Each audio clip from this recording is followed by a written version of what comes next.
नमस्कार दोस्तों, इस वीडियो को पूरा देखिएगा और अगर आप यहाँ पर एंटरटेनमेंट के लिए आए हैं तो प्लीज़ आप चले जाइए, क्योंकि इसमें एंटरटेनमेंट लायक कुछ नहीं है। ये वीडियो एक बहुत ही सीरियस टॉपिक पे बनाई गई है और इस वीडियो को बनाने के लिए हमने बहुत सारी रिसर्च की है और हमने जो भी बात की है, जो भी किसी भी चीज़ के बारे में बताया है, उसके साथ रेफरेंस भी डाला है। तो इस वीडियो में हम हवाई फायर तो नहीं कर रहे हैं और हमारी एक इच्छा है कि ये वीडियो देश के हर नागरिक तक पहुँचे। तो आप इस वीडियो को देख के शेयर ज़रूर कीजिएगा और अगर आपको हमारी बात पसंद आए तो कमेंट करके ज़रूर बताइएगा। Thank you. हम हर हफ्ते अपने गांव जाते हैं और गाने या रेडियो सुनने के बजाय अपने बड़े भाई से, कम मामा जी से कहानियाँ सुनना पसंद ज़्यादा करते हैं।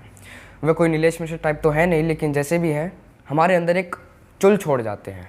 ऐसे ही तकरीबन 1.5 साल पहले हम अपने गांव जा रहे थे और उस दिन अखबार में हमने पढ़ा था कि DRDO के एक साइंटिस्ट ने, जिनकी शादी तय हो चुकी है, उनको ISIS के एक एजेंट ने हनी ट्रैप में फंसा लिया है। जो उस वक्त साइंटिस्ट हमारे ब्रह्मोस मिसाइल पर काम कर रहे थे। ऐसा ही एक एयरफोर्स पायलट के साथ भी हुआ।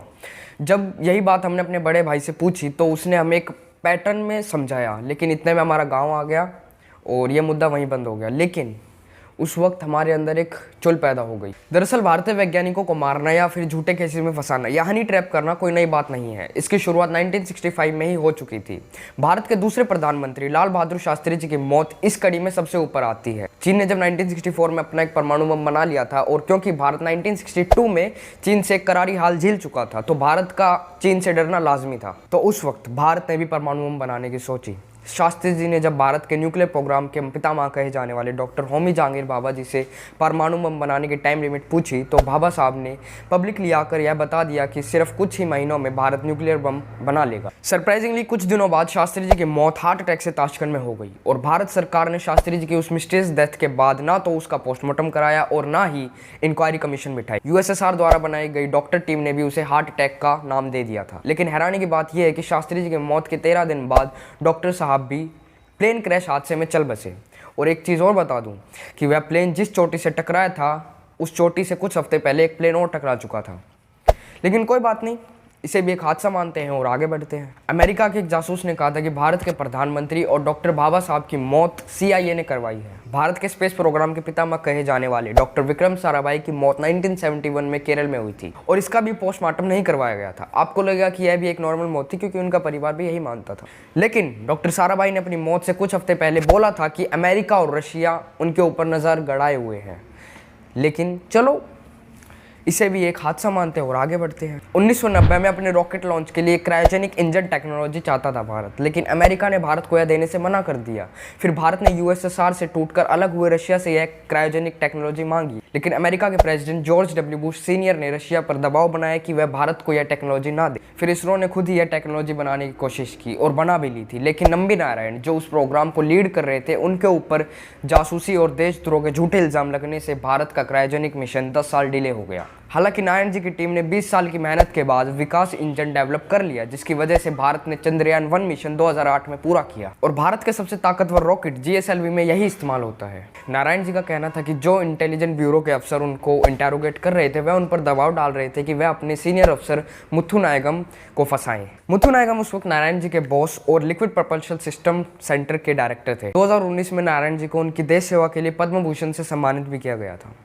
चलिए थोड़ा और आगे बढ़ते हैं। 2009 में nuclear scientist Loganathan Ramalingam morning walk पर निकलते हैं और अचानक से गायब हो जाते हैं, लेकिन कुछ दिनों बाद उनकी डेड बॉडी मिलती है और उसे नॉर्मल सुसाइड कहकर रफा दफा कर दिया जाता है। तो चलो थोड़ा और आगे बढ़ते हैं। 2011 में एक retired nuclear scientist Uma Rao अपने घर पर मरी हुई पाई जाती है और उसे भी एक सुसाइड कहकर रफा दफा कर दिया जाता है। 2013 में भारत के न्यूक्लियर सबमरीन के 2 चीफ इंजीनियर के जोश एंड अभी शिवम की लाश ट्रेन ट्रैक पर पाई जाती है और उनकी बॉडी पर कोई भी चोट का निशान नहीं होता। उसके बावजूद भी पुलिस इसे सुसाइड का करार दे देती है। एक और एटॉमिक इंजीनियर अपने घर पर मरे हुए पाए जाते हैं और उनके सर पर चोट के निशान भी होते हैं और इन्वेस्टिगेशन में यह भी सामने आता है कि कोई उनके घर पर डुप्लीकेट चाबी से अंदर घुसा था, लेकिन कुछ इन्वेस्टिगेटिव ऑफिसर्स ने इसे भी एक सुसाइड करार करने की कोशिश की। भारत सरकार के मुताबिक 3 साल में अकेले बार्क में 9 अननेचुरल डेथ हो चुकी है और इसके अलावा 2009 से 2013 के बीच में डिपार्टमेंट ऑफ एटॉमिक एनर्जी के अंदर या तो मर्डर से मौत हो चुके या फिर आग लगने से। और एक और 24 साल के होनहार न्यूक्लियर साइंटिस्ट मोहम्मद मुस्तफ़ा की अचानक से हाथ की नस कटने से मौत हो जाती है। 2 और यंग रिसर्चर उमंग सिंह और पार्थ प्रतिम बाघ भाभा रिसर्च सेंटर में आग लगने से मर जाते हैं, जबकि वहां पर कोई भी इन्फ्लेमेबल मटेरियल नहीं था। चेतन कोठारी कोठारी साहब ने जब बॉम्बे हाई कोर्ट में PIL लगाई तो सरकार की तरफ से पता चला कि 15 साल में 680 एम्प्लॉयज़ की मौत हो चुकी है बार्क में। इसरो के अंदर भी इन्हीं 15 सालों में 684 एम्प्लॉयज़ की मौत हुई है, यानी हर साल 45 एम्प्लॉयज़ मरे हैं।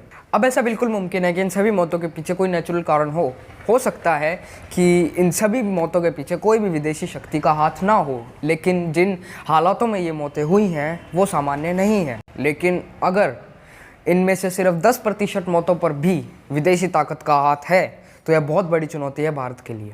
अभी 2-3 दिन पहले इसरो के वैज्ञानिक तपन मिश्रा ने यह खुलासा किया है कि उन्हें 2017 में जहर देकर मारने की कोशिश की गई थी। यह कोई आम बात नहीं है, यह कोई आम बात नहीं है। Israel, Iran, America, China, Pakistan, कोई भी देश भारत को एक एटॉमिक और स्पेस पावर के तौर पर नहीं देखना चाहता और बरसों से भारत को पछाड़ने की कोशिश करते आ रहे हैं ये सभी देश। ऐसे में अगर किसी भी वैज्ञानिक की मौत हल्के से जुकाम से भी होती है तो उस पर CBI जांच होनी चाहिए। और हाँ, क्या आपको पता है इसरो के चीफ के पास CISF के 5 गार्ड हैं। इसरो के चीफ के पास, हिंदुस्तान की इकलौती स्पेस एजेंसी के पास 5 गार्ड। क्या ये एक ताकतवर भारत की निशानी है जो पाकिस्तान, चीन, अमेरिका को टक्कर देना चाहता है? हालांकि मोदी सरकार के आने के बाद आतंकवादी हमले और वैज्ञानिकों की मौत पर लगाम लग चुकी है, लेकिन क्या आपको नहीं लगता कि हमारी राष्ट्रवादी मोदी सरकार को हमारी सभी वैज्ञानिकों की मौत के पीछे की वजह जाननी चाहिए? जवाब आपके पास है, और अगर आप हमारी इस बात से सहमत हैं तो हमारी वीडियो को दबाकर शेयर कीजिए। धन्यवाद।